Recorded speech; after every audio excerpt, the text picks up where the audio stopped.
There's one thing that I can say, and that is I will not stay in a relationship where I am begging someone to see me as I am. The universe isn't just out there, it's interacting with you. Claim your power by embracing the unknown.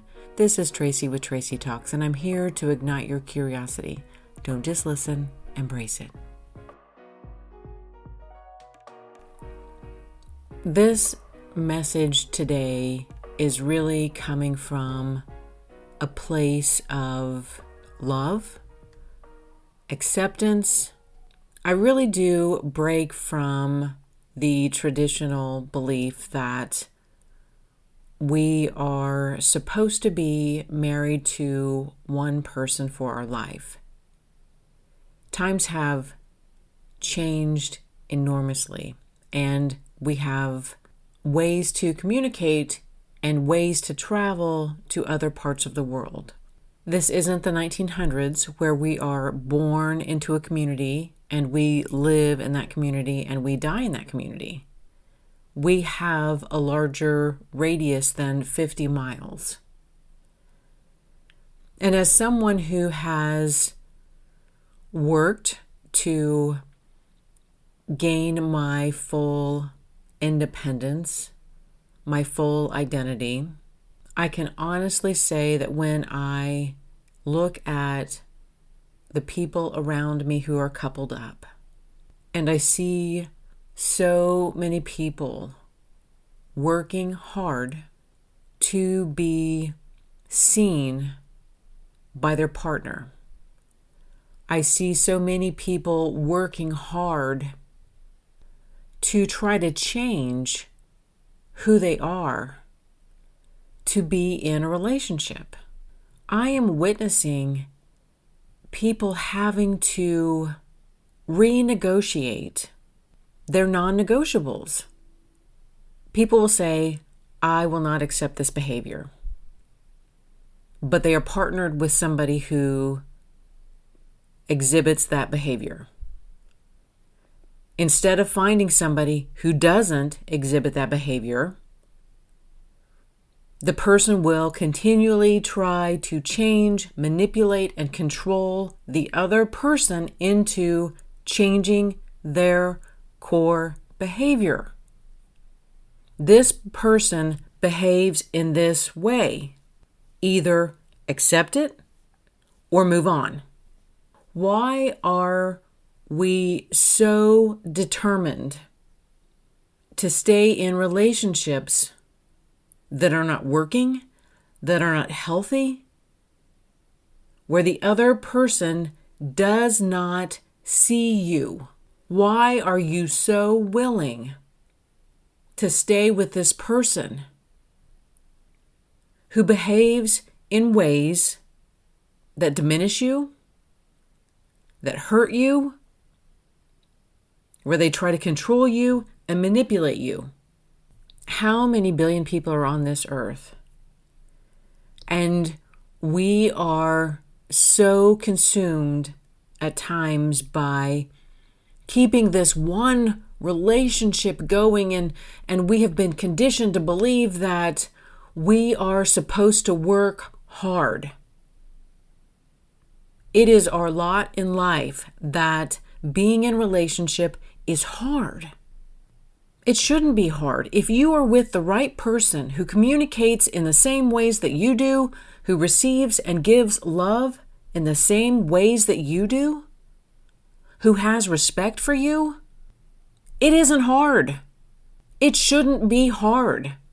As someone who was married to someone who I felt like just didn't see me, I was getting projected upon. No matter what I said, I wasn't being heard. The person wasn't listening to me.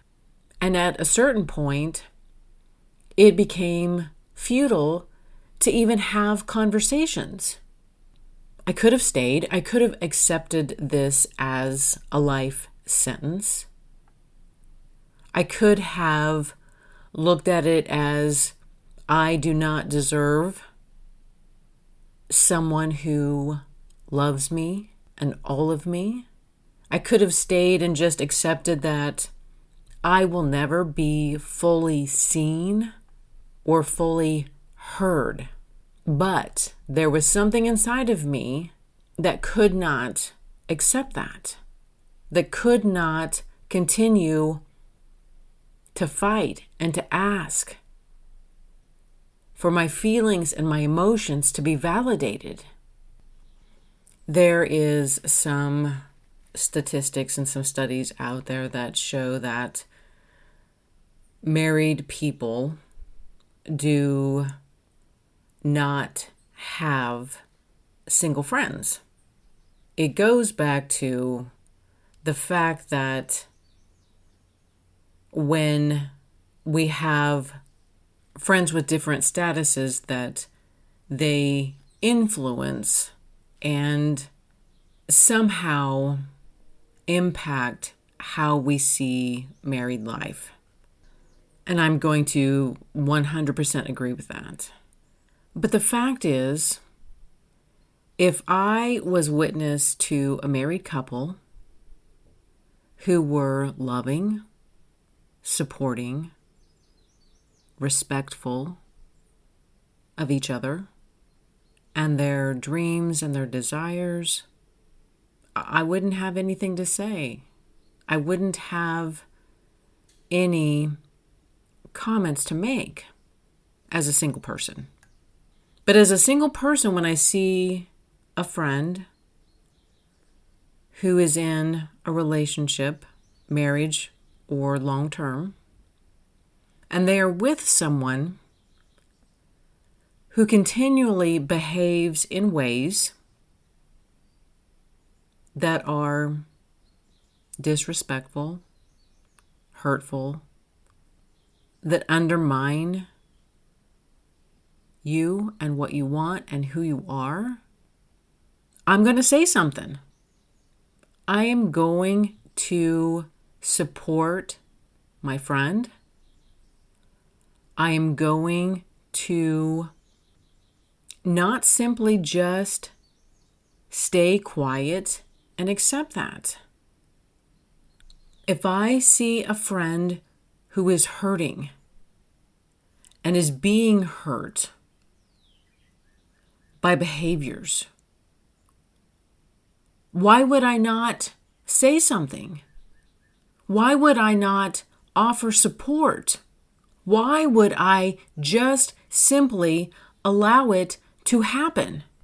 Being someone who is on the other side of a journey, I can honestly say I will never go back to a relationship or a partnership where we are working to see eye to eye on the simplest of things. This is a sign to me. This is a sign that you are not my person. It doesn't mean that you're not a good person. You're just not my person. I am okay with that. Why are we not okay with that? Why have we been conditioned to believe that there is only one person or two people out there for us? Why do we believe that we are not worthy to have someone who sees all of us? The good, the bad, the things we're working on, our dreams, what we want. Why do we not believe that we are worthy to have someone who treats us in loving, respectful ways? It takes so much of your personal energy to fight every single day. And that is energy that you don't have to give to yourself, to your career, to your passions, to anything else, because you're giving so much of that energy to fight, to beg, to plead. We really do have this gauge this limited amount of personal energy.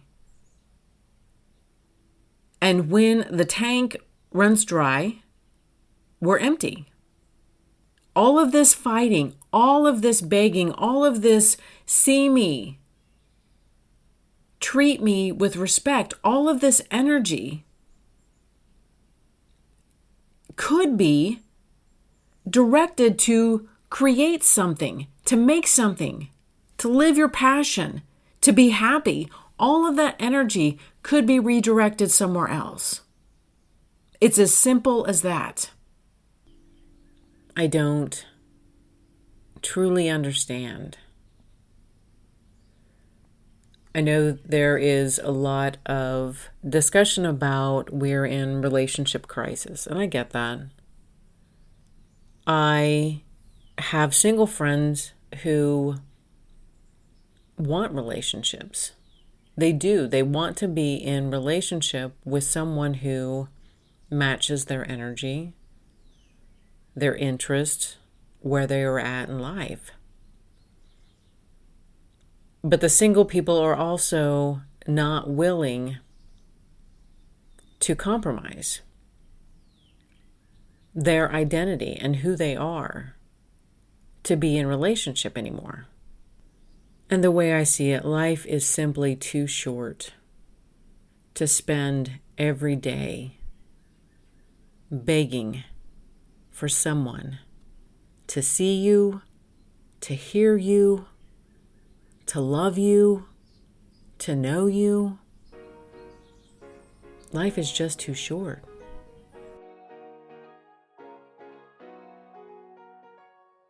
Thank you for listening to this episode of Tracy Talks. Remember to rate, review, and subscribe, and share with others who would enjoy listening to this podcast. Friends can find Tracy Talks available on iTunes, Spotify, Substack, and YouTube.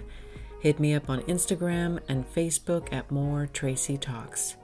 And until next time, we meet again.